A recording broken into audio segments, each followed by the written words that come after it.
モチベーション無限です。勝ちます。もう最後のチャンスだなと思って負けるつもりはないです。チャンピオンになることを目標に決めました。俺を取れ。最後に残った一人はちゃんと何かを手にすることだけやる。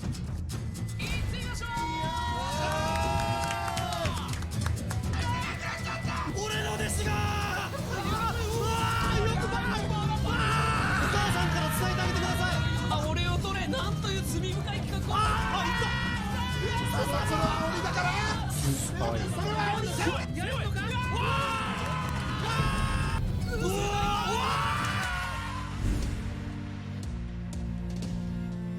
人生絶望して僕は格闘ゲームとは認識してなくて、普通に生きてても面白くないのかなって何もない側の人間だったんで、勝つ以外ないなっていう。お前面白いらしいな。本当に何がしたかったっけなみたいな。ない生活が想像できないっていうか。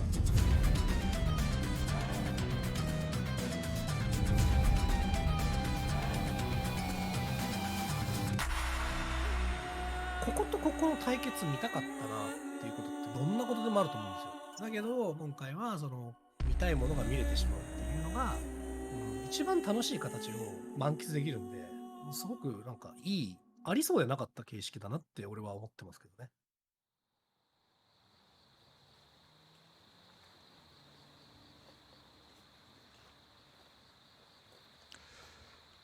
俺を取れ。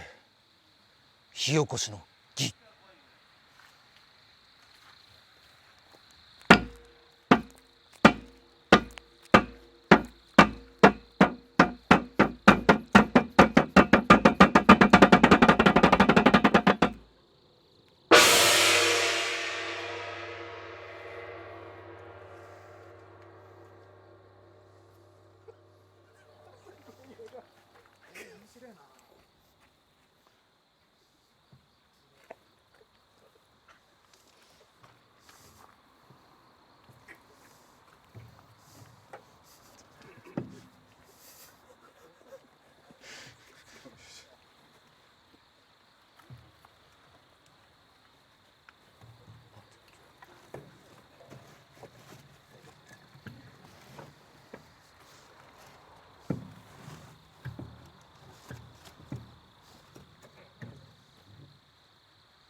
それでは選手の PV を今からご紹介いたします。お願いします。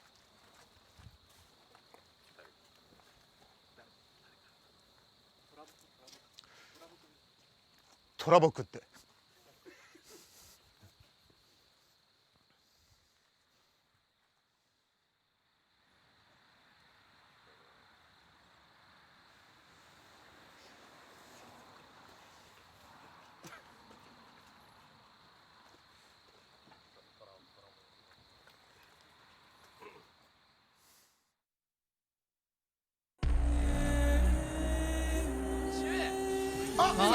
これは対策バッチトラボ釣りましたね。これは5対0で完勝、ミラーマッチを制していった。もともと親もゲームがかなり好きだったんで、う家にゲームがいっぱいあって、いろんなゲームをかなり遊んでて、で格ゲーは大学から始めたんで一番おもろいですね。でもやっぱり格ゲーが本当いろんなゲームやってきたんですけど、格ゲーが一番ハマってますね。オンラインやってた時は滋賀であんま遊ぶとこなかったんで、ずっと家でランクもやってましたなんか自分的にはめちゃめちゃ頑張って噛み合いもあったんですけど、結果、5-0という形までいけてすごい嬉しかったんですけど、なんかねなんか思ったよりは他の試合がインパクトすごかったのはもちろんありますけど、なんか思ったより自分の頑張りよりは反響が薄かったなと思ったんですよ。完璧な試合っていうのはつまんない試合になるのかなと考えました。やっぱ逆転劇って面白いじゃないですか。でそれの逆じゃないですか。相手に何もさせない試合って、見てる側からしたら面白くないのかなと思ったんですけど、僕結構それで格ゲー界隈で一番つまらない男みたいに言われてるじゃないですか。で試合も面白くないのかなって思ったんですけど、逆に言うともちろん面白い試合を結果としてできたらいいとは思うんですけど、ただめちゃめちゃ接戦の面白い試合でも負けたの試合と、完璧な内容で、ちょっと見てる人からしたら面白いという人が少ない試合だったら僕は後者を選びたいなと、勝つことを優先したいなと思いますので、なんか自分のその面白くない立場を生かしてなんか今後も何もさせない試合をしてやろうかなとか、なんか逆にそういう反骨心みたいなのがなんか出ましたね。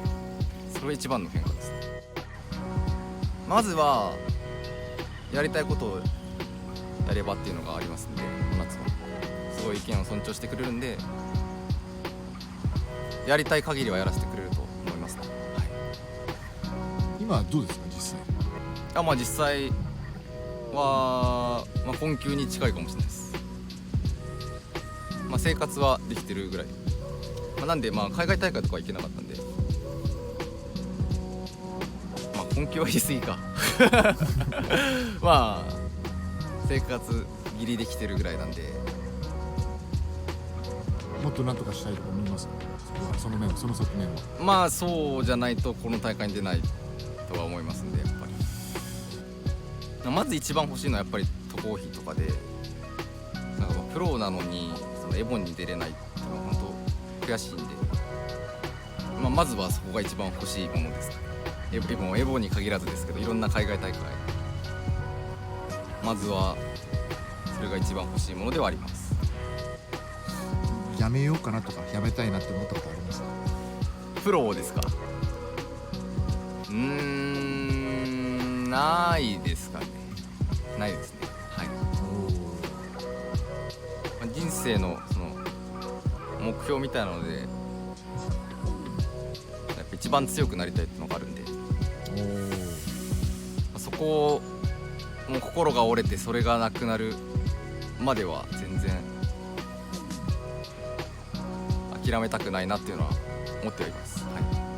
誰が相手でもつまんないというか、何もさせない、相手に何もさせない試合をしてやります。以上です。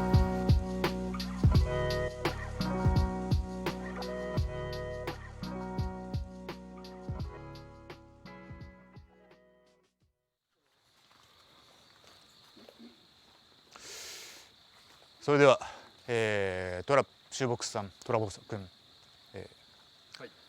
皆様から感想をちょっとお聞きして、ご意見など述べてもらえればと思います。どうですか、仲良しの瑛太君。そう僕割と夫婦揃って仲良かったりするんですよ。でやっぱ、海外大会行くのって話した時に行けないんだよねみたいなことで結構困ってたりとか苦しい思いしてるのしてたんで、やっぱそこをこの大会で改めて掴んでほしいなと思いましたね。彼にはやっぱいいやつなんで、つまんないけど本当につまんないけどいいやつなんで、どうですか？とりあえずお金がないので辛いよねそれはわかる、すごく、それはそうですね。そう、ただPV 通してつまんなかったそうっすか？だから頑張ってほしいね、とりあえず。ありがとうございます。いやでも言ってたように自分自身もつまんないけど、PV 試合も結局つまんないって思われちゃうけど、でも別にそれで圧勝してるんだったらいいじゃんっていうのは、本人的にはいい開き直りというか、捉え方なのかなとは思ったけどね。なんかそういう迷いが一個消えるとやっぱりそこから急に伸びたりもするし、迷ってたとは思えないぐらいつまんない試合するけど。そんなに？なんでって言えよ。なんでチャンスでしたわ。こういうとこだろうね。では、トラボ君の方から意気込みの方お願いいたします。意気込み、まさか、誰が来ても僕より面白いやつを倒せることになるんで誰が来ても倒します。はい、ありがとうございます。今の面白かったですね。なるほどね。はい、それでは次ノーブル君の PV お願いいたします。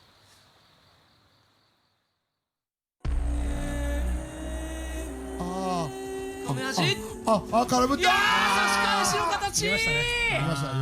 最終ラウンドは完璧に決めていったノーブルが構成を分からせたか。結構ノーブル君はこう、生意気な部分っていうのを前面にわざと出してるのかなって個人的には思ったりもするんですけど、それは意図的にやってたりしますか？そうですね、意図的にやってる部分もあるんですけど、ちょっと最近はなんだろう、今この業界多分そういう人間望んでないのかなって思う時もあってこれキャラ変えるの方がいいのか、今から間に合うのか、めっちゃブレてますね。だからその人によって僕のことをめちゃくちゃ礼儀正しいという人もいれば、めちゃくちゃ生意気っていう人もいて、難しいなといった感じです。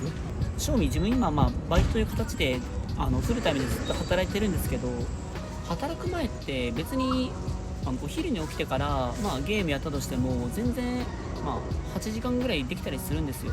働き始めてからって1日3時間4時間がもうどれだけ頑張っても限度なんですよね、僕の場合ですと。でその中で本当に疲れてる人かってゲームを起動したくないんですよ。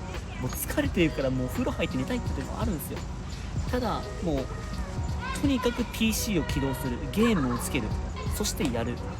もう自分には限られた時間しかないということを自覚して、その時間を全力で取り組む。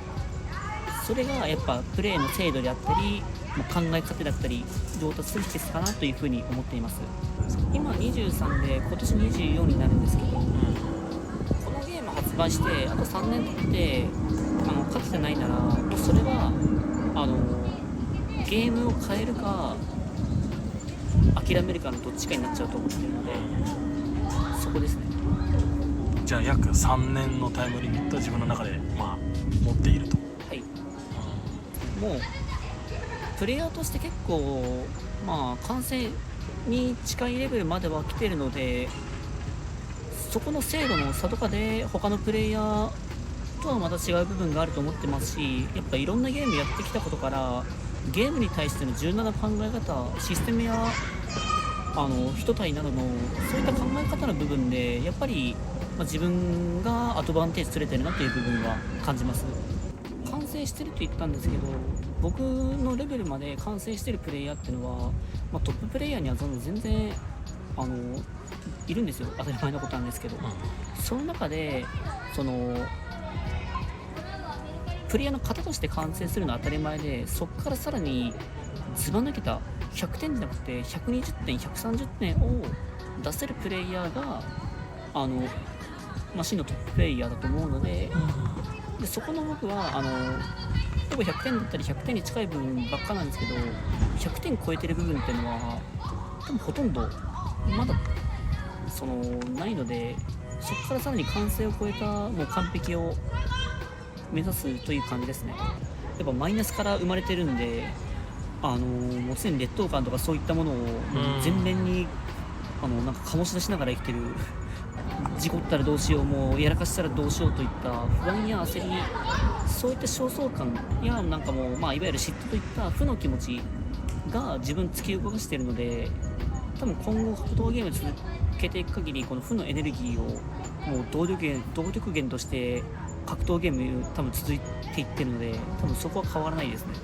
ただ格闘ゲームがなかったら自分は自分を全く理解することもなくただ生きてきたと思うので、格闘ゲームのおかげでより自分というなんか泥が剥がれていって、その中にあるものが見えてきましたね。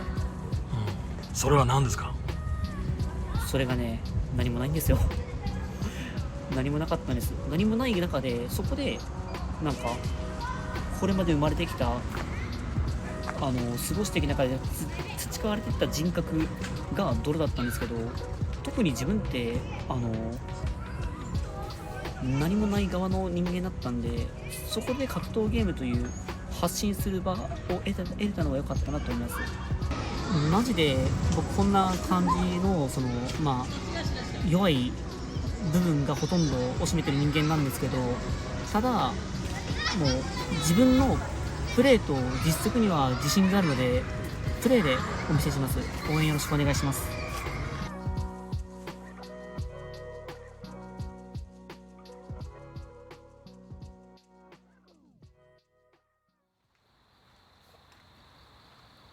それでは皆さんご感想をお願いいたします。いいですか？どうぞ。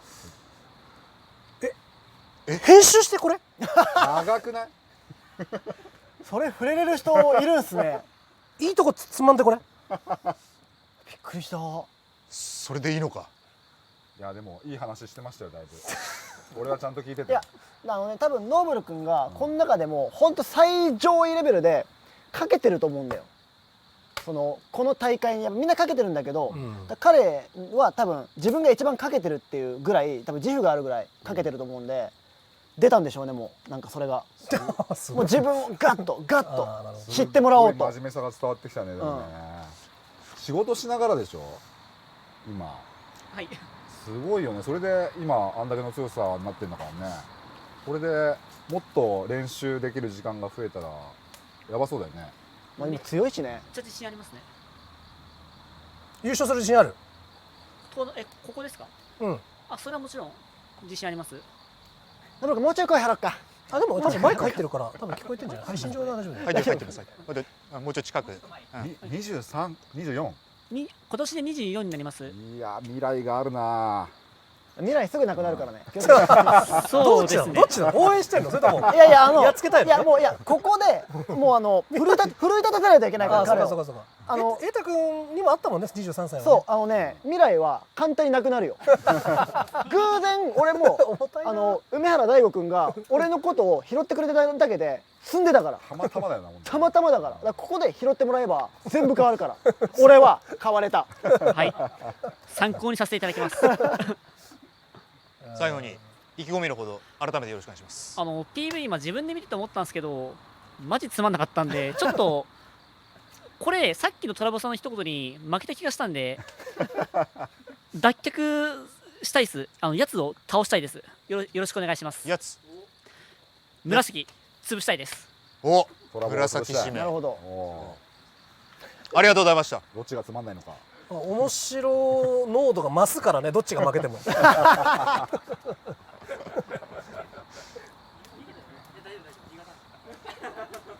それでは次カズシボンバーさんの PV お願いいたします。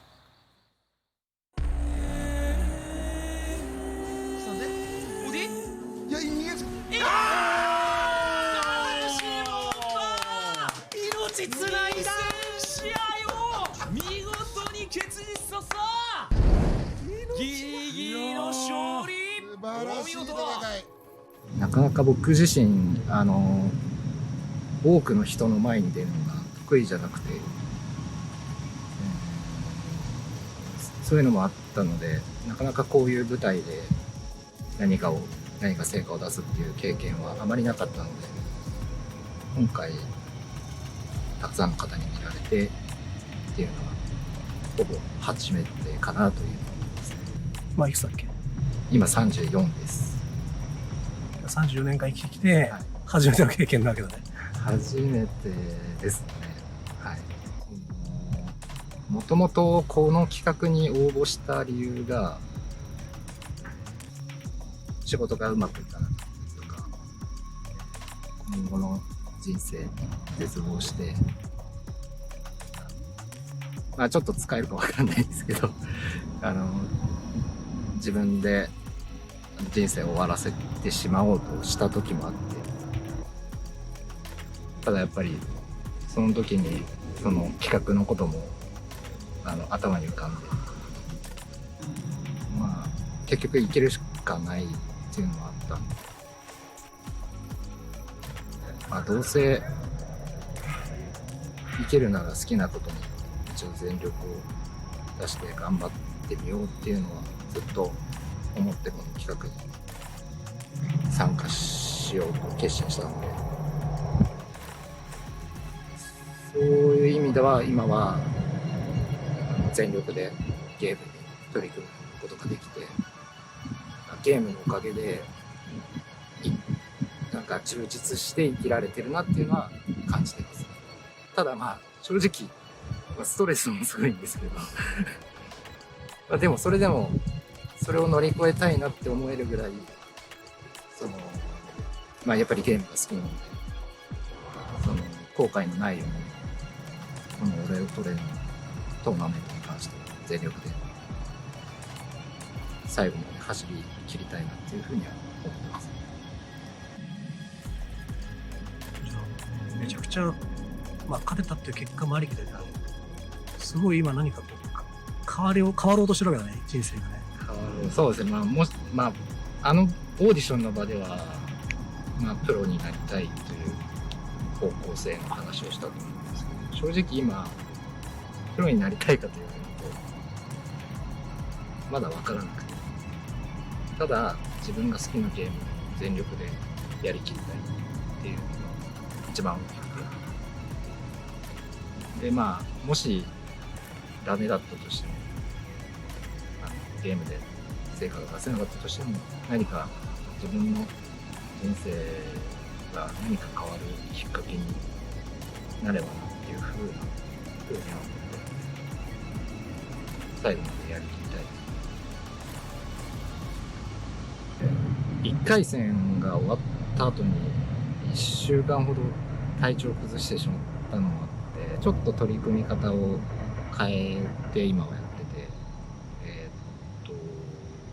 まずはその体調管理、試合もやっぱりその5先だったのでなんとか逃げ切れたかなっていうふうには思ったんですけど、やっぱりその対応されて危ういところまでは行ったので、ちょっとこのやり方だとよくね、集中力切れてしまう、よくないのかなと思ったので、今は結構ジムに行ける日は行くようにして、体力作り、生活習慣を見直して、であとはゲームできる時間を集中してやるっていう感じで今やってますね。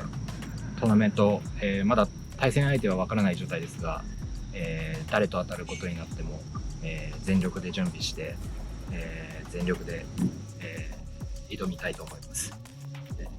僕の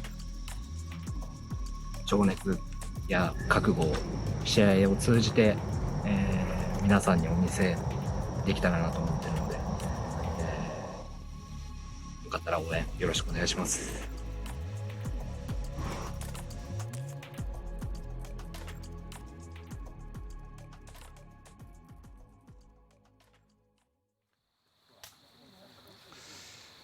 それでは皆さん感想をお願いいたします。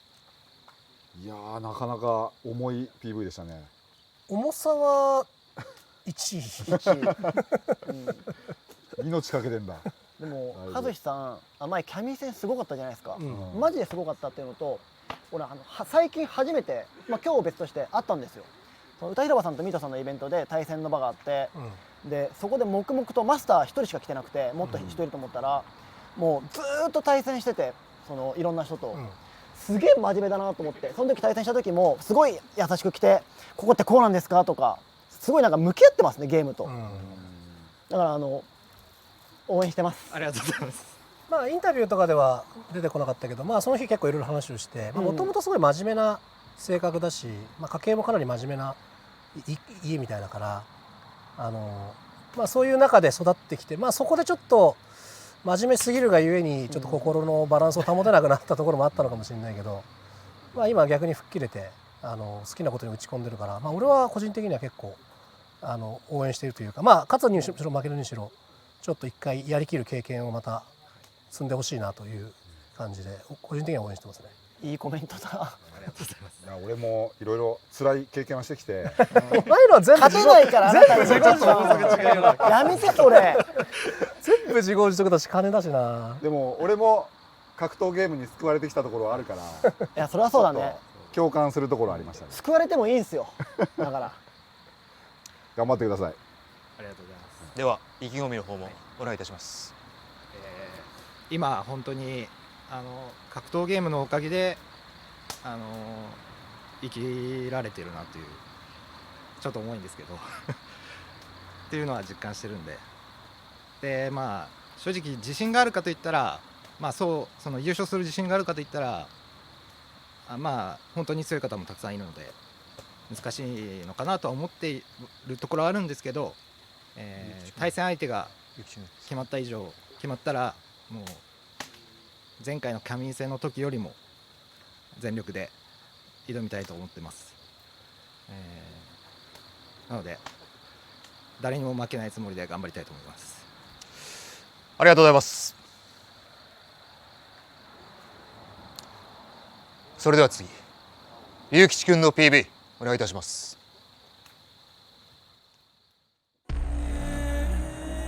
EX 勝利ですかね。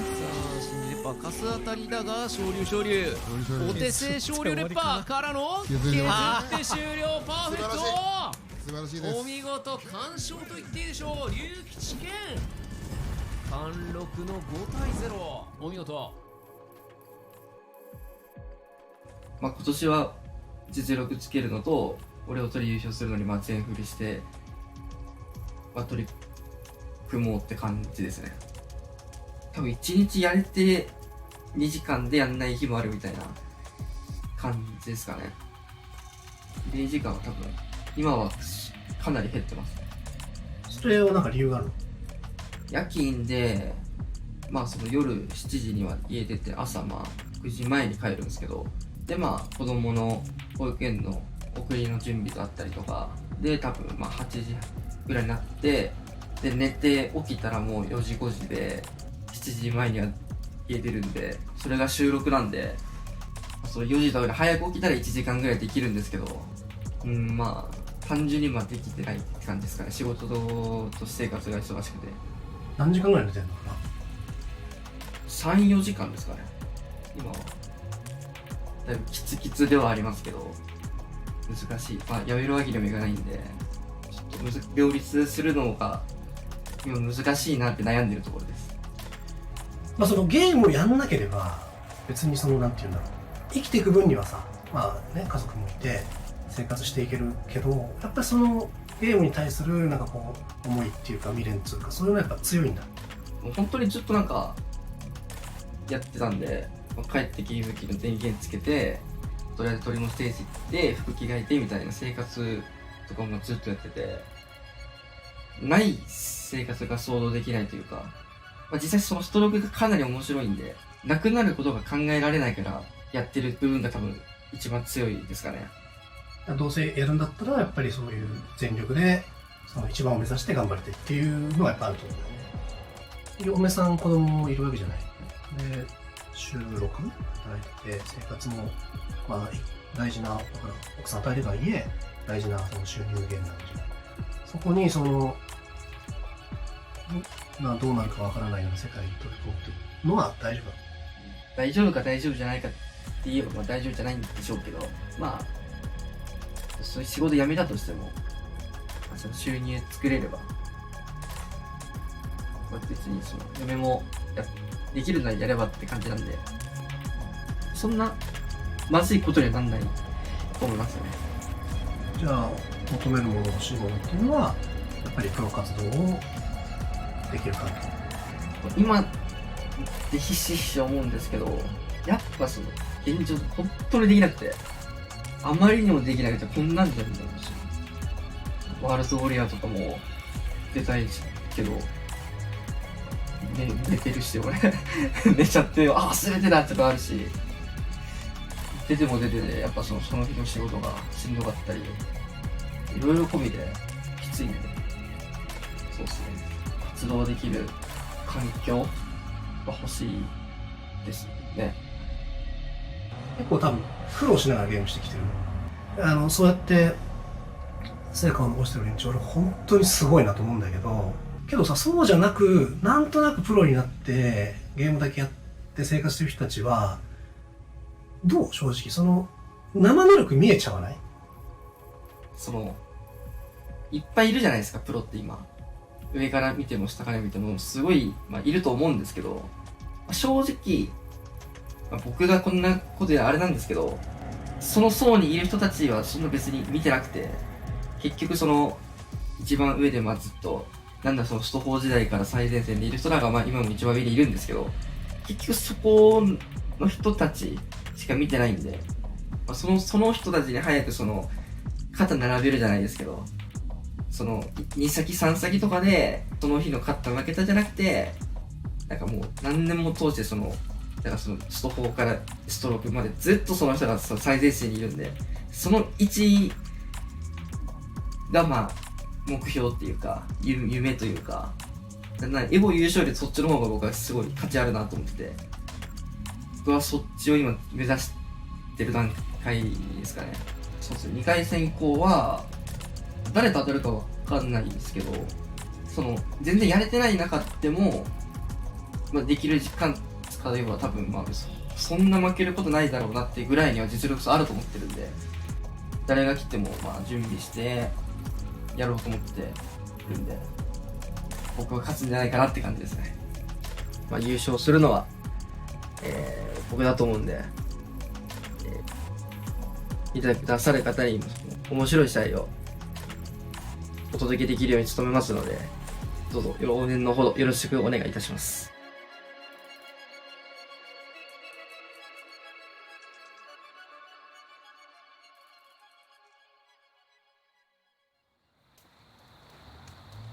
感想のほどお願いいたします。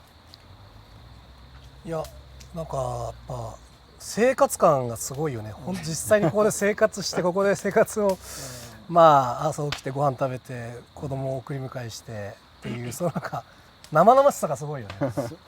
やっぱ子供もうすぐ僕生まれるんですけど、生まれた後いろいろ調べるんですけど、えぐいんですよやっぱ。その中でこんな強いのはね、マジですごいと思う。だから本当に頑張んなきゃ無理だと思うし、あと眼中にあるないの話をしたじゃないですか。俺はどうなのかなって気になったね。今のこと言えなくて、今はね、いつか聞けたらなと思った。エタ君ってプロでしたっけ？ジチューン、失礼しました。サイクロプス。失礼しました。書いてあります。これは俺が悪い。俺龍吉君最初に認識したのって多分昔ゴッツガーデンというイベントをやってて、その結構初期の方だよね。そうっすね。その時確か中1とか、ね、もうそれが奥さんもいて子供もいてすごいね、格闘ゲームってすごいよ。早いっすね。本当にすごい昔から知ってるイメージだわ。なんかちょっとなんか感慨深いですね。頑張ってほしいです。ありがとうございます。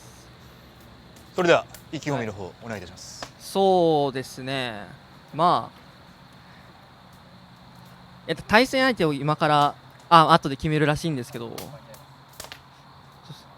ょっと僕はノーブル君かそれ以外かがいいなと思ってて、さっきノーブル君なんかつまんない対決したいみたいに言ってたんですけど、僕ちょっとさっきからずっとノーブル君にじゃあ俺とやろうねって言ってたんですけど、なんか違うなと思って、向こうがそんな感じじゃないんですけど、今日は視聴者様が決めるみたいなので、楽しみですね。はい、ありがとうございました。ありがとうございます。はい大丈夫です。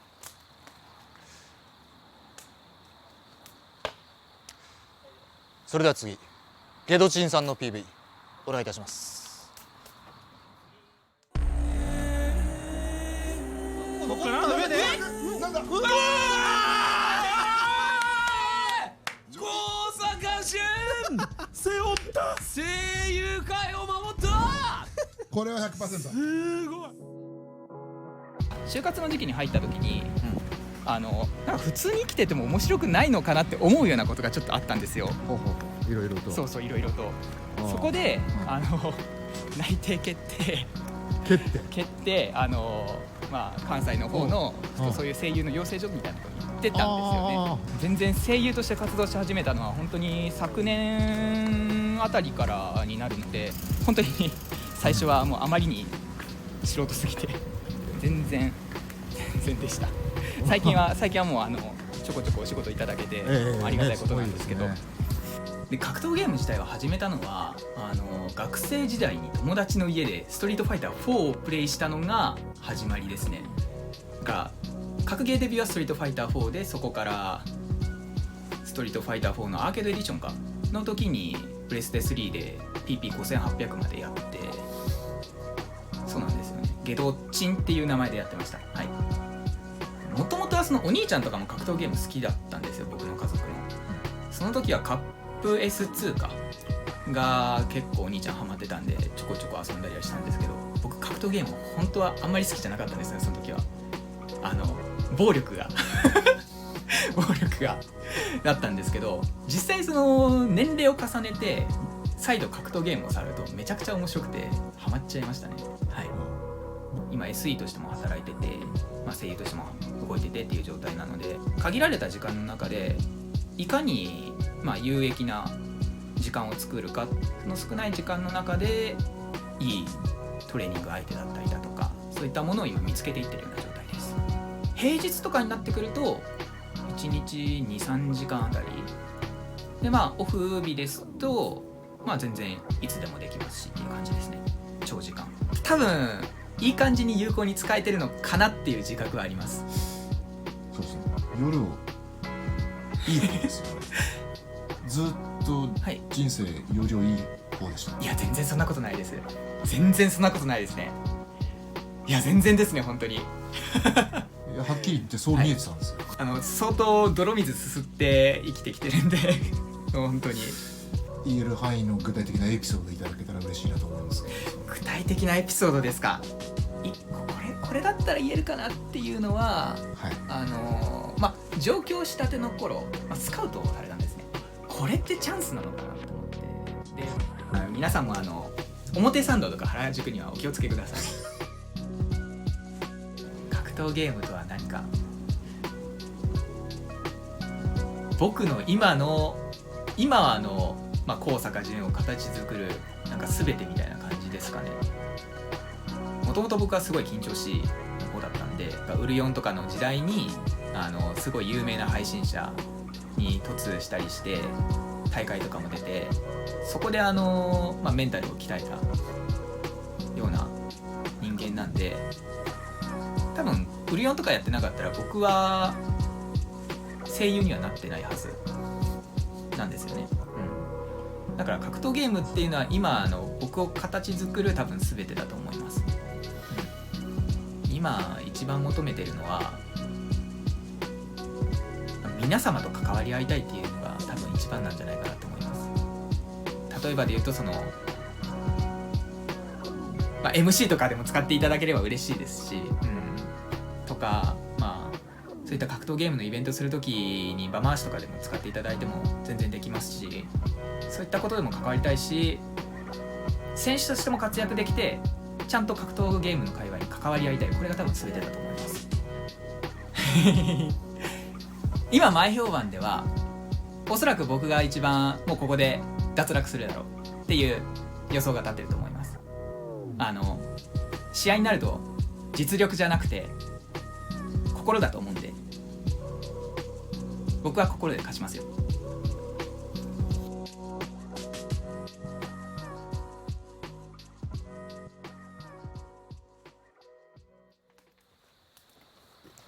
感想の方お願いします。いやー、すごい嫌なやつみたいな発言しちゃうと、最もなんか伝わってこなかった、その向けてる思いが俺はそう思っちゃったよ。なんかでもこの後また喋ったりする機会とかあるし、なんかどこに思いを集中してるのかが俺には伝わらなかった。いや、なるほど。いや、なんかそれぞれ審査員みたいになった。いや、そう、いや、なんかだからそれを聞きたい。まだここで聞くもの、みんなやっぱその向けてるものがあるじゃないですか。だから絶対あるはずなんですよ。じゃなきゃここに立ててないし、勝ち上がってもいないはずだからと思っちゃった。まあなんか印象でも俺は PV 見る前と見た後では結構印象変わったけどね。俺はなんか詐欺られたっていう話を聞いてすごい共感も。それしかないじゃん。そう、なんか辛い人生を送ってんだろうなっていう。その中で格ゲー1日 2,3 時間の練習でこれだけ強くなれてるっていうのはもう相当な努力だと思うんで。5800はすごいからね。5800はすごい。あれマジですごい。そうだよね。まあだから俺は別にその瑛太が言うようなことはどっちでもいいと思ってて、まあ結果が全てだと思うから、結果が出れば間違いなくそれはまあゲドチン君にとって何か大きなねきっかけになると思うし、まあそもそもこれに出てる時点で何かしらいい影響は出てると思うんだけど。もちろんですね。それは。でもまあちょっとね瑛太の言ったことをちょっと覆してほしいけどね。はい。プレーでお願いします。プレーでね。どうぞ。はい。そうですね。まあめちゃくちゃ綺麗なことを言うと、今その声優としても活動してて、でSE としても仕事してて、で今回その格闘ゲーマーとして活動しているっていう状況かと思うんですけれども、そのどれでも活躍していきたいってもうこれすごい綺麗な表面上の話だと思うんですね。でやっぱりそのもっと内面的な部分になってくると、まあ今の現状で申し上げますと、芝居のことだったりだとか、その今事務所に所属させていただいて、2年ちょっとぐらい経ってきてる状況なんですけれども、やっぱりその芝居いろんなお仕事行くアニメとかゲームとかナレーションとかしていく中でも、やっぱりそのどうしても自分の成長が感じられないというか、どの音響監督さんとかでもやっぱもうちょっと面白くできたらいいよね、まだまだ新人だねって言われるような、やっぱり誰にも認められてないような状況なんですよね。でそんな中で、僕が今その格闘ゲーム始めてて、で昨日の CPT の WW とかでもまあ、プール1個抜けて65位ぐらいまではいけたんですけれども、何か一つでもいいから自分はどれかの要素で認められたいっていうのが一番強いんです。格闘ゲーム今ここで伸びてもいいですし、声優としても伸びてもそれも嬉しいですし、 SE としてっていうのはそっちは安定の仕事なのでそれはそれでいいんです。僕はどれか一つで絶対伸びたいっていう野望があるからここに出ていますという感じですね。はい、ありがとうございます。はい、では喋りが達者な感じですよね。めっちゃ伝わるねやっぱ。ではどうぞ。ありがとうございます。それでは次は明鏡さんの PV お願いいたします。体力はどうすんのこれ。インパクト返せない。でもねインパクトないね。まさかの結末、明鏡剣三太郎に対して5対4で勝利。6月1日に会社退職しまして、で専業のプロを目指すために現在活動をしてるんですが、いやもう絶対に優勝してやるって気持ちで今取り組んでますね。そのプロシーン5の時もプロシーンがどんどん成熟していくのも見ながら、でも仕事もうまくいく、プライベートもうまくいくっていう形でちょっと羨ましさもすごくありながら、でもある一定の安定もあって幸せなんだよなっていうのがすごくあって、5のシーズン3ぐらいから後期まではすごく離れてたんですけど、本当に何がしたかったっけなみたいな思ったのがこの今32歳ぐらいの時で、安定もありながらの自分と本当にやりたいことというこの天秤がもう崩れてきたというか、いやもう今やるしかないでしょうっていう。そうですね、まあ正直不安はありますよね。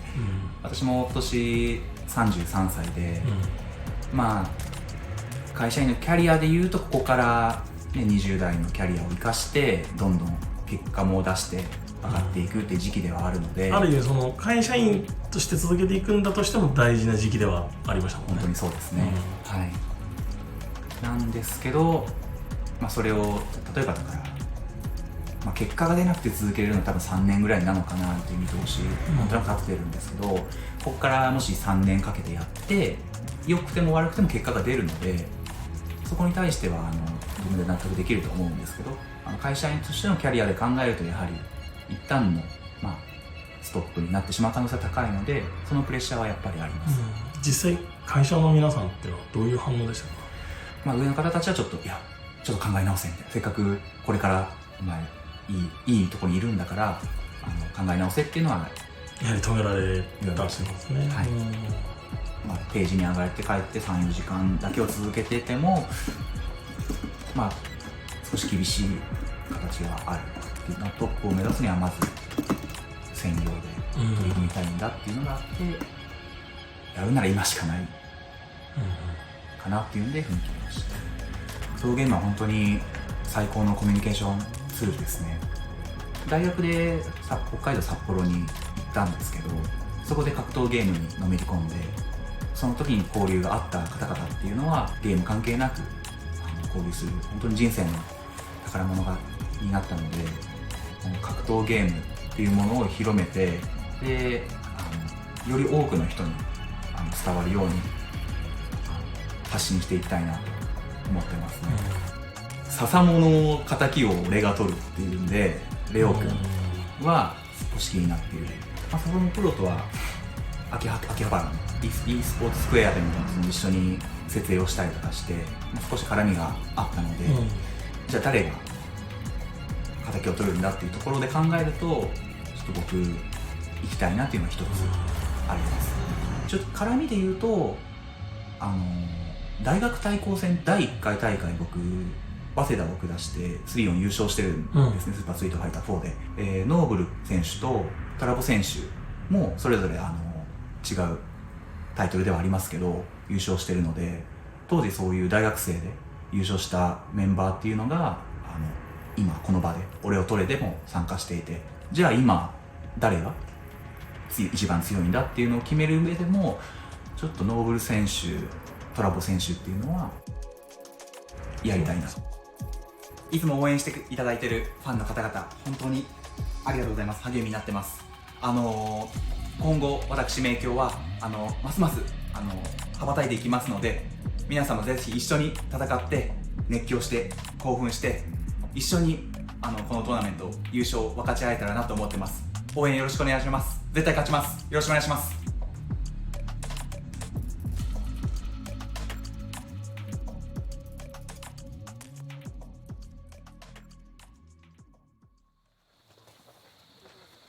感想の方お願いいたします。いや、社会人経験をなんかちゃんと積んだんだっていうのが PV から伝わってきたね。しっかりしすぎてて超真面目。いやもううちの三太郎を倒してくれたんでね。うちのね。うちのね。でもね、もう三太郎これで売れるの5年は遅れたんでね。5年で済みます。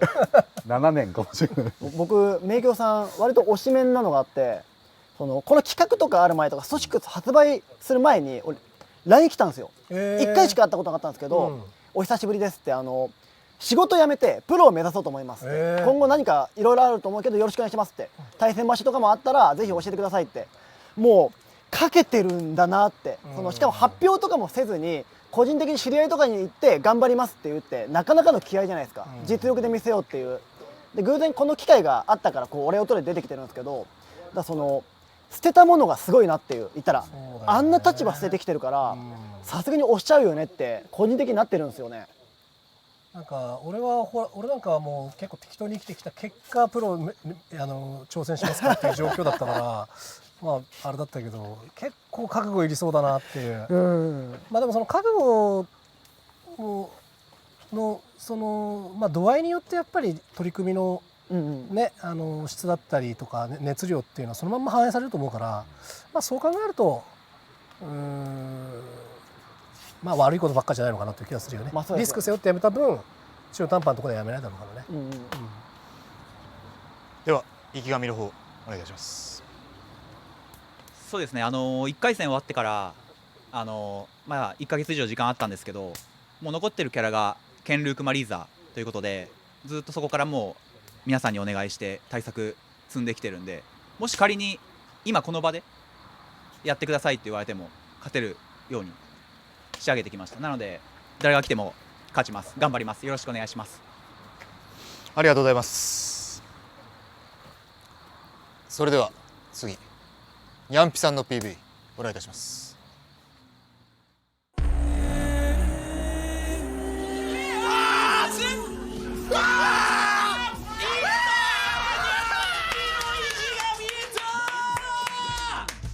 まさかの4連勝、俺の弟子が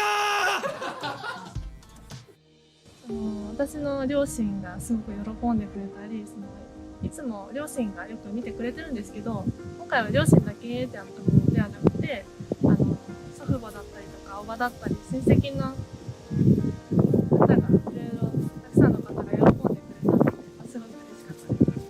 あとゲームに関してはあまり知らない親戚が多いんですけど、それでも頑張ってるっていうのはすごく認めてくれてるので、ずっと試合はちゃんとこういう大会があるよ、出るよっていうのを共有して、それで応援ずっとしてくれてるので、それに応えたいですね。幼少期は、バイオハザードを軽くやっていて、銃とかもやっぱ気になってたりもしてて、本当に一応女の子が好きなものも好きだったんですけど、それよりも男の子寄りのものが多くて、好きなものは。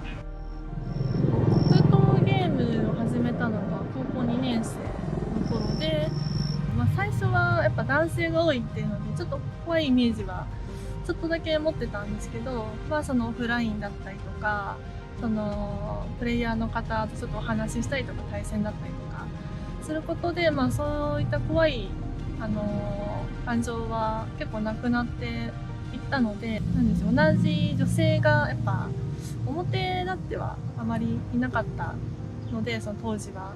今は増えていますけど、当時はちょっとやっぱ少なかったので、怖い印象はあったんですけど、触れ合ったことでそういうのはなくなってきたのかなとは思います。俺を取れで優勝するっていう目標ができてから、もともとあったモチベ、格ゲーに対するモチベっていうものがさらに高くなりましたね。練習に関しては、集中力が上がりました。すごく。さらに練習内容が良くなったりとかもしたんですけど、いつの間にか時間が経っていたりとかっていうのがもともとあったんですけど、前より多くなっていて、俺を取れ1回戦終わってからはもうずっと勝つ以外ないなっていう、ただシンプルにそれだけがずっとあります。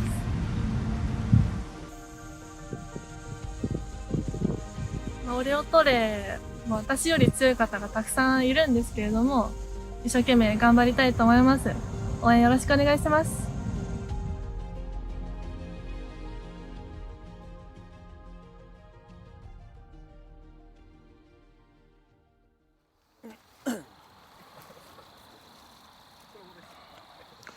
感想の方お願いします。女子プレイヤーめちゃくちゃ貴重な人材ですよね。女子プレイヤーの中でももう最強レベルですよ。今感想をちょっと喋っておりますので、デスクつながっててちょっとうまいことやりできなくて、にゃんぴさんとすいません、今つながってます。リモートでつながってます。実はですね、これは私PV 撮りに行ってるんですけども、一番最初に撮った PV でございまして、天気もよく、すごいね晴天でいい環境で撮らせていただきました。オチは梅さん話下手な人でしたか？びっくりした。デートしてきたみたいな。いやでもでもそこでしか聞けないようなね話をいろいろ聞けましたよ実は。なんか言える話があれば。いやここだとちょっと言えないですけどね。言えない話。なんでこの話出したんですか？いやでもだからすごいいろんな話聞けたの本当は。だけどやっぱりね言えないこともあるんでこの場では。とりあえず女子プレイヤーって本当に少ないじゃないですか。でもっと少ない女子プレイヤーでここまで強い人ってマジで少ないんですよ。そりゃそうだよね。本当に貴重な人材なんで、もちろんみんな頑張ってほしいんですけど、勝つことってニャンピーさんだけじゃなくてゲーム界の繁栄にも広がるから、やっぱいい試合が見たいなってすげえ思いますね。やっぱ女子プレイヤーがこの強豪の中で優勝したっていうとやっぱり一般の人もめちゃめちゃ注目するからね。する。だからなんか個人的にはかなり応援してますね。ありがとうございます。それでは、ニャンピさんちょっとこちらで、マイク拾いますので、ご自身のお願いいたします。どうぞ。はい、すいません、音声のみで失礼します。やっぱ大会ってすごい何かかかってるとめちゃくちゃひりついててすごい苦しい部分はあるんですけど、苦しい反面、勝っても負けてもなんか成功だったり失敗だったりが出てくるので、それがすごい楽しい要素だと思うので、今はすごく早くも本当に戦いたい気持ちでいっぱいです。2回戦も頑張りたいと思います。はい、ありがとうございます。ニャンピちゃんの声聞こえてきて横向くとこれやるの相当きついんですけどバッテンのひどいことになってるんですけど横。それでは次レオくんの PV お願いいたします。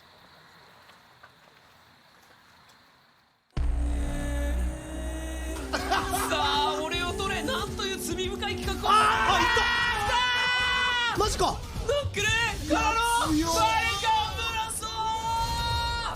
勝ったのはレオルーク。5対1、笹も粉砕。まさか勝てるとは思ってなかったですね。相手が誰でもとにかくベストを尽くすことに考えています。オフ会行った時にみんなに応援してもらったり対戦してもらって嬉しかった。りょうくん強いねみたいな感じですごいみんな驚いてたんじゃない？ 1回戦で勝ってもっと強くなってやっぱりプロになるともう一度思います。プロになりたい。ドキドキしました。勝てるか不安。優勝狙ってる。残ってるプレイヤーはみんな決め。中でもゲルチンさんは声優なので少しずつも頑張ってすごい思ってます。プレイして集中するとたまに身勝手な動きになれることがあります。それはどういうものなの？ 100% 以上のプレイができる。集中力がすごいんだ。周りに教えてもらう人がいないからオフ会でキャラ対策聞いたりループの技聞いたり。オフ会ちゃん名古屋の？名古屋で。東京もたまに僕は格闘ゲームとは認識していなくてシンプルにストリートファイターが好きだからやっぱりかっこいいしプロになりたい。ルークが一番好き。じゃあ最後に意気込みをお願いします。好きなストリートファイターでプロになって全力で頑張る。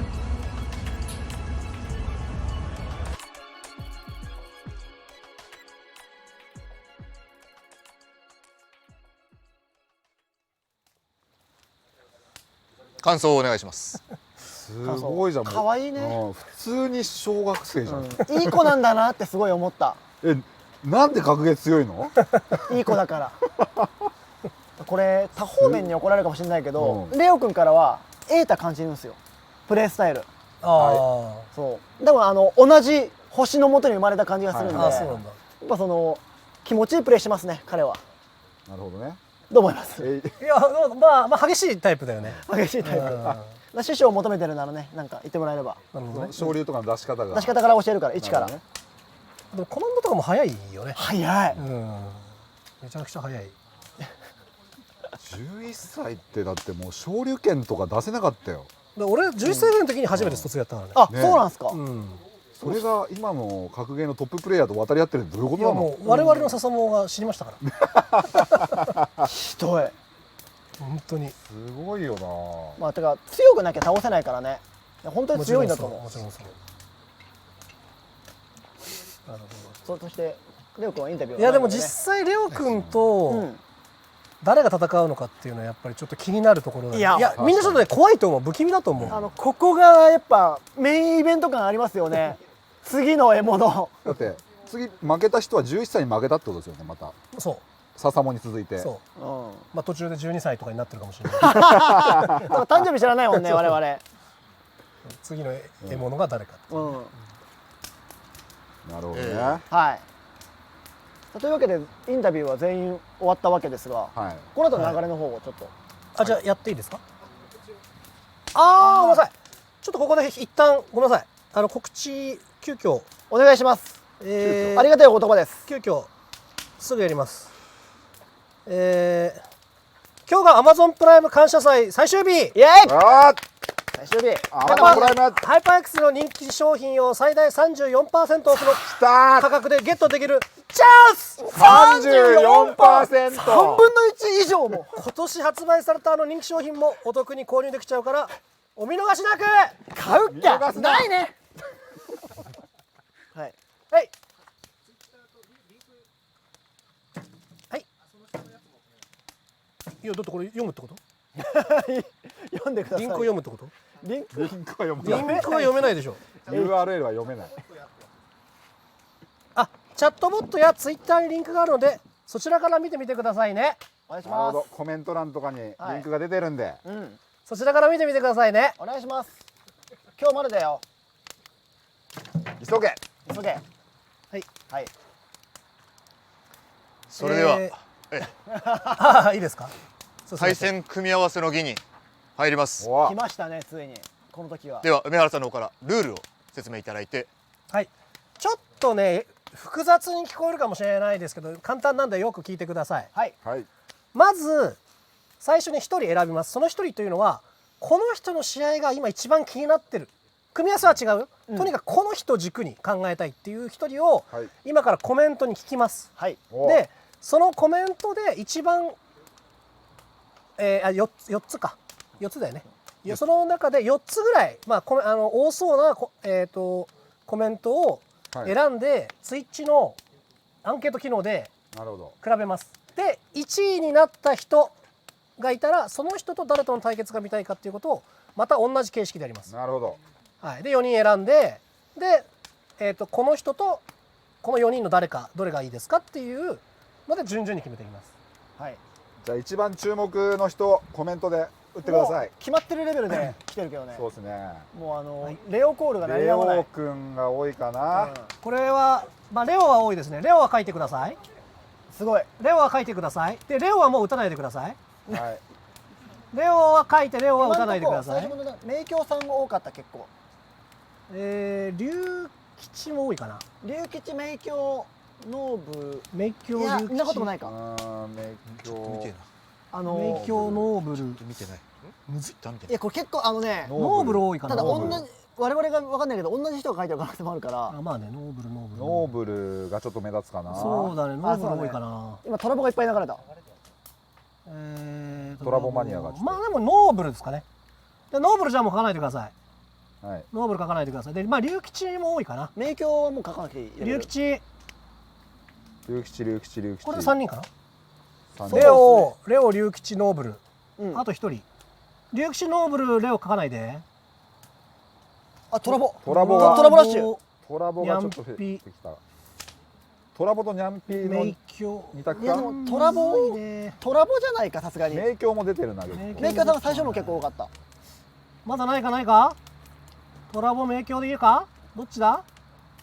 トラボが来てるね。トラボが追い上げてきた。今トラボがかなり熱い。トラボが追い上げてきた。トラボが濃くなってきた。トラボが早い。トラボが早い。どうするいいのか。トラボでお願いします。トラボで伸びたね。トラボ最後伸び見したね。でじゃあツイッチのアンケート機能でこの4人の1人をまず決めます。はい。一番この人の試合が見たいですというのをね。いいですか。いいじゃないですか。はい。トラボ後半さしたね。すごい伸び、あんな伸びるんだね。てか多分途中までみんな忘れてたよトラボ。いたなー。そういうトラボいたーっつって。あんな追い上げないからね。そんなやつ見たくねえだろ。準備できますか？できましたか？投票始まってます。始まってる？え、早い。あ、見たいな、知りたいな、どうなってんだろう。途中の伸びとかも携帯で見た方が見れる？携帯で。見たい。いやーやっぱり11歳は注目だよね。大注目よ。何分ですかちなみに？1分。はい。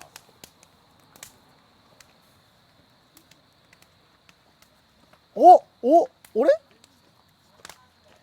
これトラボの伸びがすごいぞ。もう圧倒的にレオくんですね。もういいかなこれ決定で。ああ、そういうことか。レオくん。はい。じゃあレオくんにしましょう。はい。しましょうっていうかもうレオくんですね。でじゃあレオくんは決まりました。片方が決まりました。はい。次はレオと誰がをやらせるか。これが重要です。これ多分認識違いが出てますね。多分。今の俺トラボかと思ってましたわ。そのトラボとレオとやらせる3人だと。違う。あ、本当だ。あ、ゲドチン多いっすね。ゲドチン多いんで一旦ゲドチン書いてください。ゲドチン書いてゲドチンはもう打たないでください。急にゲドチン来たね。急にゲドチンだから組み合わせってそういうことなんだよ。なるほどね。見たいやつと見たいやつってわけじゃないんで。すごいねこれ。ゲドチン。あと龍吉。カズシ増えてきた。いやカズシすごい。カズシが多いか。カズシ多いね。メイキョウもあるけど。ニャンピもまあまああるか。カズシ多いね。カズシ。2人目カズシ。ではいもうカズシ打たないで。他。ゲドチンカズシね。ノーブル。ニャンピもまあまああるな。ノーブル。いやこれ難しい。ノーブルニャンピ。すごい。ニャンピ多いな。ノーブルもあるな。割れてんなこれ。早い。これは相当速読。ニャンピ。ニャンピ。なんかこう名前が結構連続するね。連続するときなんか気になっちゃう。確かにノーブルも来たし。そう。ニャンピも来たし。どうですかこれ。いやニャンピ多いと思う。ニャンピ多いね。じゃあニャンピ3人目ニャンピ。ノーブルすごい。ノーブル連打が。ノーブル7連ぐらいだったよ。じゃあノブにしますか最後は。はいじゃあノーブルで。4人目ノーブルにしてください。すごいノーブル派閥がすごい。後半の伸びがすごい。ノーブルどうした？ノーブル派閥が。打ってる後ろで。勝ったな。今やったな完全に。やった顔してるもん。はい。じゃあこれで4人決定ですかね。でじゃあちょっと待って。まだアンケートしないで。してるもん。アンケート待ってくださいちょっと。アンケートちょっと待ってください。いいですか？レオ君と今選んだ4人のどの人との試合が見たいか。これ重要ですからね試合決定するんで。レオ対誰か。はい、よく考えて投票してください。じゃあどうぞ。さあどうなるこれ。この4人の中の誰かがレオと対戦。うおーすごい。すごい。どうなってる？これ。すごい。こんな差が出るの？うわすげえ。そうなんだ。ニャンピ派閥どこ行ったんだよ。へえ。なんでなんだろう。ね。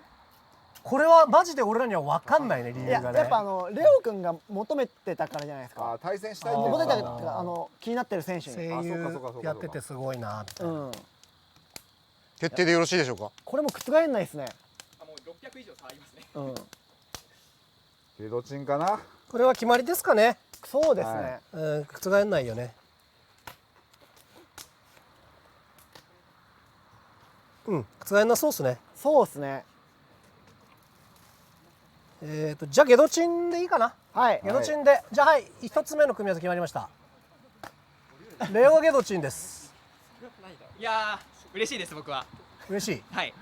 レオ君とやりたいと思ってましたずっと。同じ香りがします動きに。じゃあエイタと同じような感じなんだ。ルーク・ミラーですかじゃあ。はい。はい。どうですか自信は。僕はめちゃくちゃ自信あります。ルークやってるっていうのもありますし、最近大会で MR2 戦前後にも大会勝って進んでるんでかなり自信あります。7先前回5先で今回7先ですけど長期戦。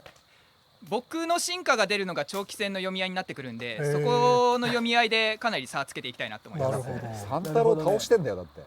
それは僕じゃないです。それは僕じゃないです。ちょっと間違えました。それ僕じゃないです。何来たんですかあなた。ちょっと顔が似てた。顔はせめて自分のところの選手が誰に負けたかぐらい覚えておきましょう。せめてそれは名鏡でした。せめてね。おじいちゃん。終わりました。じゃあありがとうございます。それでは組み合わせ決定ということで、はい。書の儀に移ります。おい。梅原さん、お願いいたします。書の儀。書の儀。これ説明ありました？ないです。説明はいります？します？対戦相手の名前を書いて、お互いが燃やすことでなんか気合い入れるようなイベント。あ、これ梅原が書くんだ。そうみたいですね。本人が書くんじゃないんだ。俺本人だと思ってました。俺も本人だと思ってた。だからさっき本人って言ってた気がする裏で。でも彼の手は止まんないよ。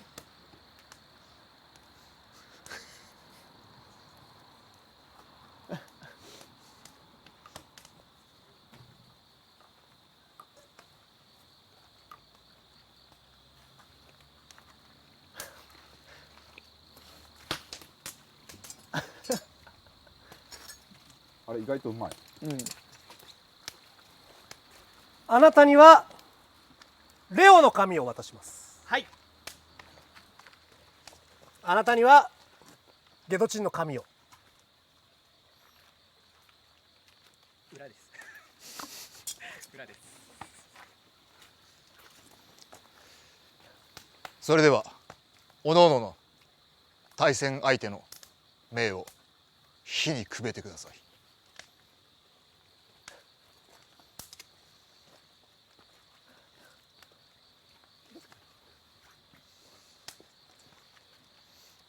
長いけど呪いやな。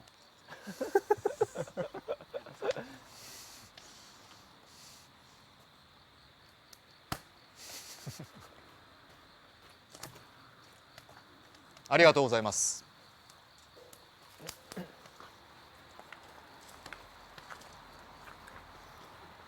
恐ろしいですね。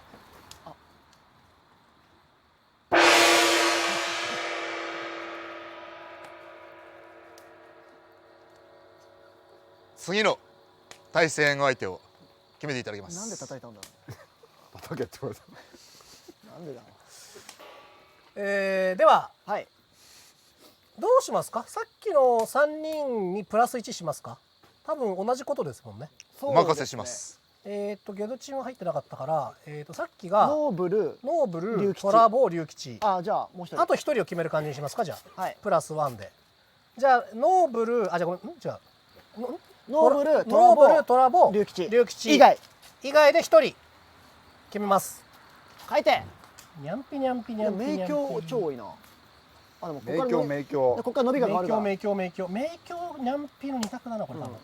うわーどっちだろう。名鏡にゃんぴ名鏡にゃんぴ。今んとこ名鏡強いけどまだわからんな。いやーどっちだろうなこれ。にゃんぴの伸びが。いやーどっちだこれ。名鏡にゃんぴにゃんぴにゃんぴにゃんぴにゃんぴ名鏡今んとこ明らかに名鏡が多い。名鏡多いかな。じゃあ名鏡にゃんぴの伸びもまあ仕方ない。まあじゃ結構いい勝負だと思うけどな。まあじゃあ名鏡で名鏡にします。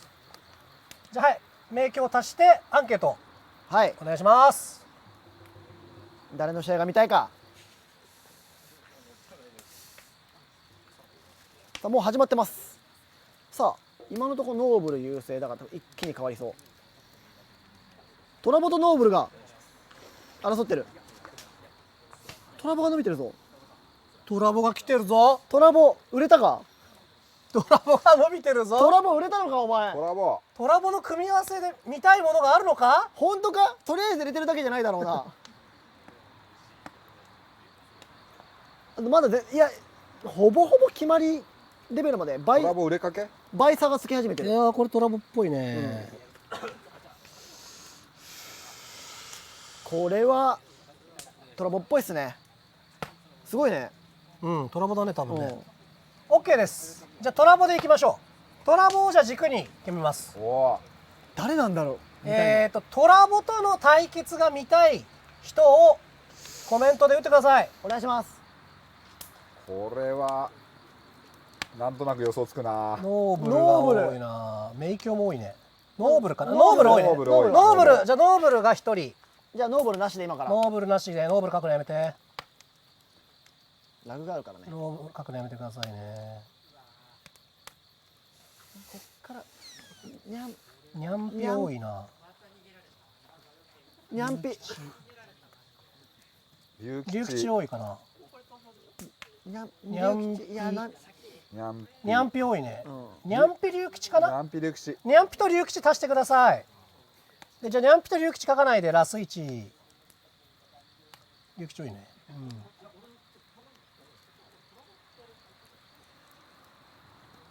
名教和志。和志ここに来て和志が。和志の伸びが。和志すごいね。和志。和志面白い。流れあるねこれ。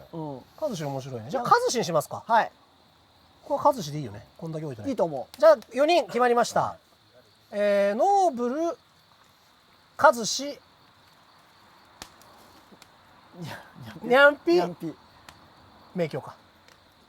いや名教はなかった気がします。あれ？ノーブル、和志、にゃんぴ。あ、龍吉だ。ごめん、龍吉です。はい。じゃあもう一度言いますよ。トラボと対決してほしいと思う4人、今挙げた4人の中から1人をアンケートで選んでください。見たい人を書いてください。さあ始まった。さあ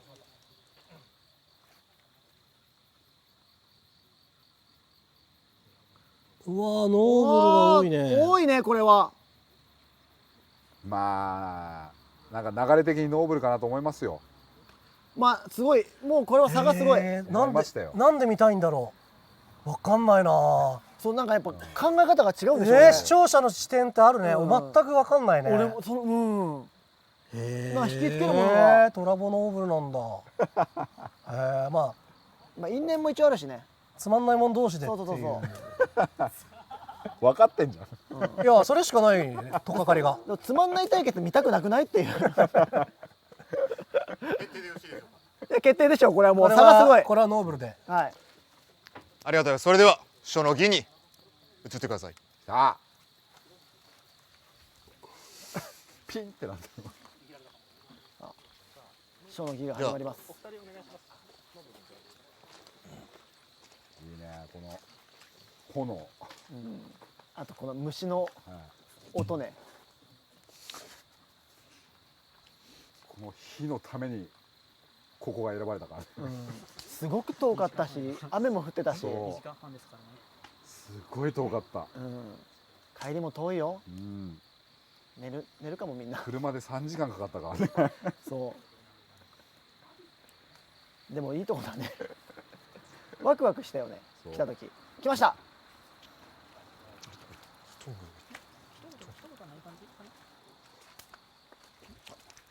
燃やすだけ。まずじゃあ渡して燃やした後で。10人乗りの車で3時間かかりました。そうですね。それではそれぞれの対戦相手の名を火にくべてください。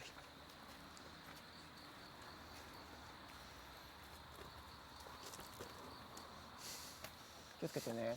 あ、自分から入って落とした。吸い込まれてたよ。もう一個ちっちゃいのなかっ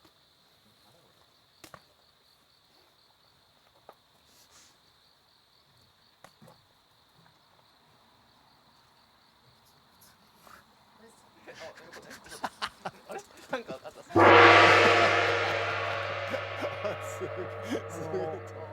ノーブルの残骸が待ってる。じゃあそれぞれ意見いただきます。いや面白かったですね。エンターテインメントでしたね。エンタメでしたね。彼らにしかできない。それではお二人の意気込み、ではトラバさんの方からお願いします。なんか待ち時間でなんか龍吉くんとノーブルくんがやるみたいな流れになってて、で急になんか龍吉くんの逃げ道みたいな感じで俺使われてるんでマジでムカついてるんであんまなめんな。以上。いい、めっちゃいい。そりゃそうだよ。ではノブさんお願いします。はい、逃げ道とかじゃなくて、もう僕はやっぱトラッシュボックスさんをすごい尊敬してて、こういう大舞台で戦える日を楽しみに待ってました。もうこれで倒したら、もうなんかもう感無量という形ですので、まあ勝てたらいいなという思いで、まあ余裕っしょ。お願いします。ありがとうございます。はい。それではこれが格ゲー界の最下層です。沈殿、午後の紅茶の沈殿と何も変わらない。ちょっと今入れ替わりかけたけどね、つまんないシーン。確かにトラボちょっとお前ちょっと修行してる？面白かったよね。ちょっとでも肩広くなってきてない？なんか鍛えてんな。いや気のせいです。肩作ってきてる。アイデンティティなくなっちゃうぞ。やばいぞお前。では次の組み合わせの儀に移りたいと思います。ありがとうございます。お二方。どうぞ次に移ってください。ちょっと待って、さっきのがちょっと待って、トラボとノーブルが消えたんだから。消えて、龍吉くんと龍吉くん残ってたっけ？残ってた。明鏡じゃなかった？あれ？最初の候補の4人は明鏡だった気がする俺。だったっけ？明鏡龍吉？じゃあ明鏡龍吉残しで、はい、あと2人決めます。行きましょう。はい、こいつの対決が見たい。あ、でももう残り4人か。自動的に。そうです。本当だ。自動的に決まるね。そうです。そうです。 OK です。じゃあ4人残りの2人和志とニャンピか。はい。を足してまず1人目決めましょう。どうぞ。さあこれは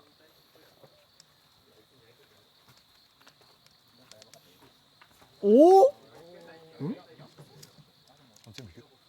お、競ってる、超競ってる。これは面白いね。あーでも伸びてきた。ニャンピーかな。ニャンピの伸びは止まらないなこれ。ニャンピニャンピニャンピ。これはちょっと倍ついちゃうと決まりっぽいですね。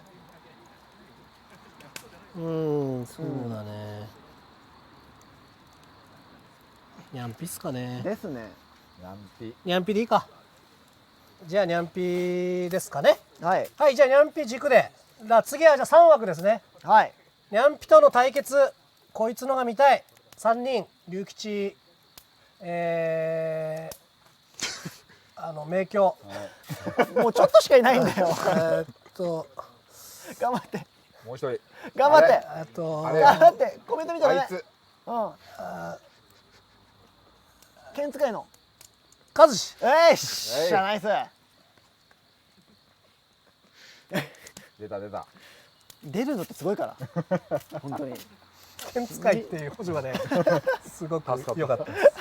じゃあその3人で投票開始しましょう。どうぞ。ドン。これが決まるともう全部決まると。そうです。はい、おお。そうなんだ。和志が来てるね。すごい。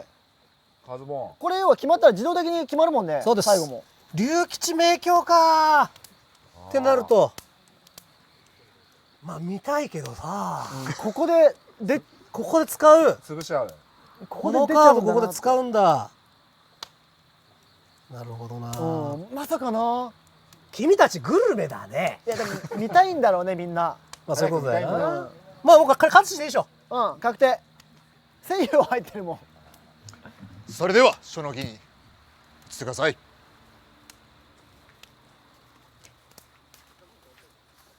いやまさか明鏡龍吉になるとはね。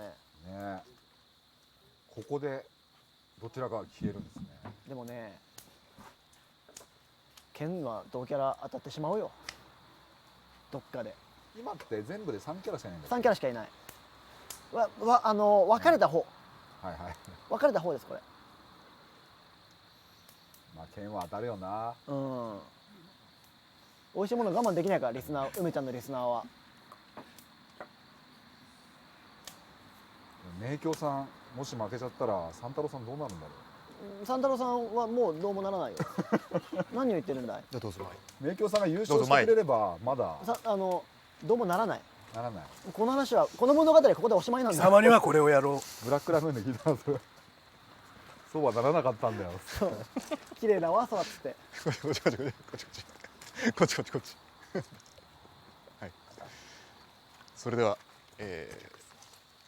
逆で問題ないんですけれども、これを二人羽織になってますね。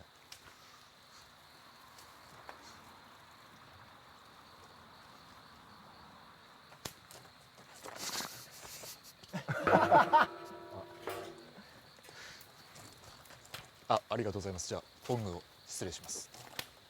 ではお願いいたします。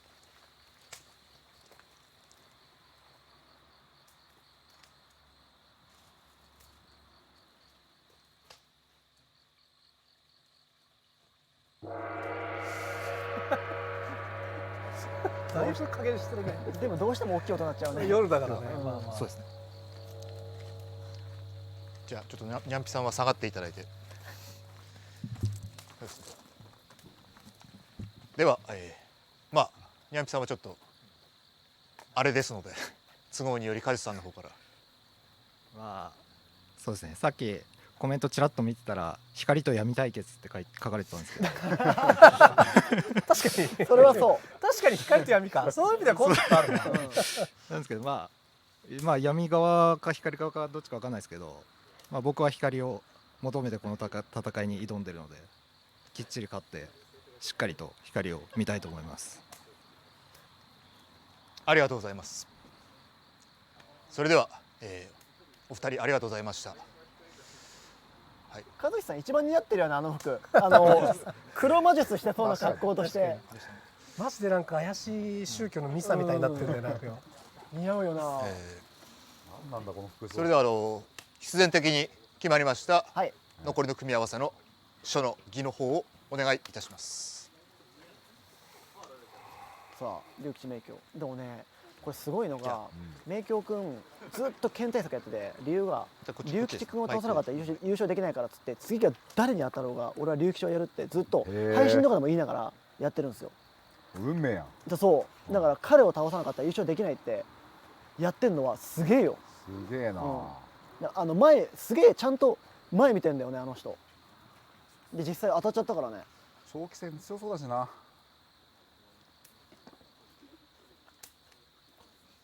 今現在気温が多分14度ぐらい多分。まあでも焚き火近いからちょっと暖かいのこれ。折笠さんプルプルしてる。いやクソ寒いと思うよ。ふんどしとガムテープしかないから。受け取りなさい。燃やしなさい。では燃やした後です。では最初から最後まで裸。対戦相手の名を火にくべてください。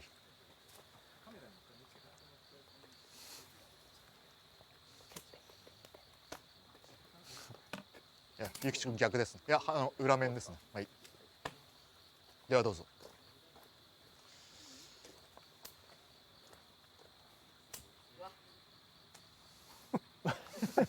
わ、チーカーみたいな声出してる。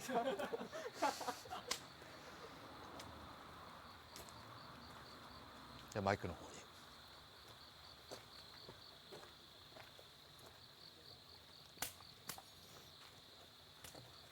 マイクの方に。ちっちゃ。ちっちゃ。控えめな。ではお二人意気込みの方、では龍吉君の方からお願いします。そうですね。結構これ今から組み合わせって覆んないですかね。ちょっとノーブル君俺とやった方がよくないと思って。やっぱさっきトラボが言うたように逃げ道に使ったとか、俺も結構ノーブルとやるのはちょっとリスクあるんじゃけど、正直でもまあなんか逃げたって言うんだったらじゃあ逃げたんだ分かったっていいんだけど、逃げてないって言うのになんかその立ち回りはあまりにもムカつくし、結構やりたいなと思って言ってたんですけど、まあその投票のタイミングとかあって先になんかノーブルとやりたい人とか出たら多分俺になってたと思うんですけど、そこら辺はどうなのかなっていう、なんか俺音は何でもありと聞いたんで、ちょっとここで使ってきた物申しちゃったんですけど、まあ何でもありは何でもありだけど、これは結局初めに決めてたルールだから。あそうです、あとまあ別にノーブルと戦えないわけじゃないから。まあそうですけど、はい、明鏡に勝ってトラボじゃないノーブルが上がってくれば自然と次は対決組まれる可能性も高いから。まあそうですね。まあ多分明鏡さんも多分同じ感じだとは思うんですけど、とりあえず僕はここで当たった手前、僕も全力で負けないように対策して頑張るんでって感じですね。はい、失礼いたしました。ありがとうございます。明鏡さんの方もお願いいたします。そうですね、明鏡龍騎士が決まったっていうところで、正直僕は3回戦4回戦いけたら当たるのは多分ノーブルか龍吉になるだろうっていうのはもうずっと想定をしてて、この1ヶ月間はもう剣戦が特に対策が多かったんですね。龍吉を想定してやってたんで、まさかそれが2回戦になるかっていうところで、視聴者の皆さんちょっとやってくれましたね。でも決まったんで、2回戦向けて龍吉対策でガンガンやっていきますね。剣使いの皆さん、ちょっと対策どうぞよろしくお願いします。絶対勝ちます。よろしくお願いします。以上です。ありがとうございます。ありがとうございました。これで全ての組み合わせが決定いたしました。梅原さん、では総括の方をお願い。ここでやりますか、それとも火の近くでやりますか。せっかく火の近くでやりますか。告知をもう一回だけ。告知もう一回。もう一回お願いします。お願いします。まさかアマゾン。いや、ちょうど聞きたかった告知が。今聞きたかった。よかった。もう一回やったらよかった。嬉しい。はい。今日が Amazon プライム感謝祭最終日。あとちょっとなんですよ。ハイパー X の人気商品を最大 34% オフの価格でゲットできるチャンス。わ今年発売された人気商品もお得に購入できちゃうからお見逃しなく。今年のもやっちゃう。すごい。チャットボットやツイッターにリンクがあるのでそちらから見てみてくださいね。2回目なのに聞くのこんな驚ける。そんだけ衝撃。みんなチェックだ。34%とかほぼないようなもん。無料みたいなもん。なんだプラってる。すごい。これはよろしくお願いします。お願いします。お願いします。いいですね。今日来てもらう。では総括ですか。皆様こちらの方にお願いいたします。あったか。じゃあ真ん中で。はい、じゃあお二人も。同じ位置でじゃあ立っていただいて。火も入るからね。さあ、選手の皆様の意気込みを聞けましたし、対決も決まりました。感想と総括お願いいたします。感想はやっぱりこの形式にしてよかったなと思いました。っていうのはなんでその対決見たいんだろうっていうのがこっち目線だと全然わかんない。強いて言うなら龍吉明鏡は理解できる。ケンケンだからね、レベルの高い試合みたいってことで分かるけど、それ以外はなんでそのカードなんだろうっていうのが予想したのと全然違って、だからこそやっぱりこっちはなんていうか視聴者の求めてる試合っていうものを想定しきれないなっていうことが今回やっぱ勉強になったし、この形式にしてよかったし、次回からも取り入れていきたいなと思う形式になりましたね。どうですかこの場所は。わざわざこれマジでオンラインでいいんだよこれ。いやそうなんですよ。本当ね、贅沢。こんなもんオンでいいんだよ本当。ディスコでできるんだから。この火が使いたかっただけだからね。なんだ梅さん一人で家でできる。リスナー使って。なんならツイッターでできるからな。車で3時間やぞ。すごいよ。いやでもこの無駄感いい。いやこれがいいんすよ。これいいっすよね。はい。どうですか。楽しかったです。瑛太君はどうですか。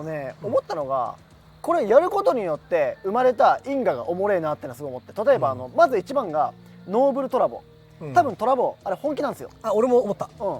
あれってこれがなかったら生まれなかったっていうのがあって、すげえいいなと思った。なんかやったから生まれた因縁って、しかもお互い腹の中のも全部さらけ出してるじゃないですか。勝ちたいから、一番目指したいし、その上でもう汚い部分全部見せてちゃんとトラボが起こったのが見れてちょっと、俺は嬉しかった。熱い部分が確かにちょっとそれは俺も垣間見えた。よくその辺も含めてすげえいいなんだろう抽選だったなと思いました。なるほど。まあでそうそう結局言い忘れちゃったんだけども、試合はじゃあいつなのかということなんですけども、11月9日でございます。ございます。9日。はい。近いな。はい。でこの試合までは結構時間かかったんですけども、行っちゃって大丈夫かな。年内には終わりますよね。はい。年内にはこの決勝までやります。結構なスパンで早めの。ここからはね結構な頻度でやれると思います。いいですね。といっても練習期間が必要なんで、まあこれまでに比べるとっていう程度の話ですけど、まあやっぱ練習俺も選手目線で見たらやっぱ2週間ぐらい欲しいかなっていうのはあるんで。言うて3週間ありますもんね、ここから次のやつも。普段ぐらい全然時間はありますね。決定から2週間ぐらいは最低でも時間は、でも年内に終わらせるつもりで、はい、動いております。ってなとこですかね。はい。圭介さんは何か。いや僕はレオ君とニャンピちゃんがやっぱり勝ち上がってくれれば多分シーン的にも相当盛り上がると思うんで、そこを応援したいですね。なるほど。顔がうさんくさいな。どうですか。ちなみに今回大活躍というか、なくしてはこの企画も成立しなかったですけど、感想をどうぞ。信じられないぐらい寒いです。結構もうこれ山の方山ではないけどね、寒いっすよね。さっきまでね雨降ってたから下からね寒気がすごいんですよ。最初だけだと思ってた俺。ずっと痺れてます。一応ガムテープで剥がしてるんですけど、ワンチャンアーカイブ消えます。すいません。ワンチャンアーカイブ消えます。これさっき聞いたんですけど、ツイッチの人にちゃんと映ってないですからね。大丈夫なはず。大丈夫です。センシティブではあるからな。場に応じた要するにふんどしの必然性があるのであれば OK だそうなんですけど。必然性しかないでしょ。儀式といえば。そうですね。はい。じゃあアーカイブ残してください。お願いします。締めに持ちましょうか。大丈夫ですか。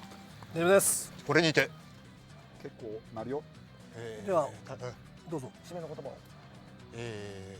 ちょっと今飛んじゃった。俺が締めの言葉俺が締めの言葉マジで。対戦組み合わせの儀これにて終幕。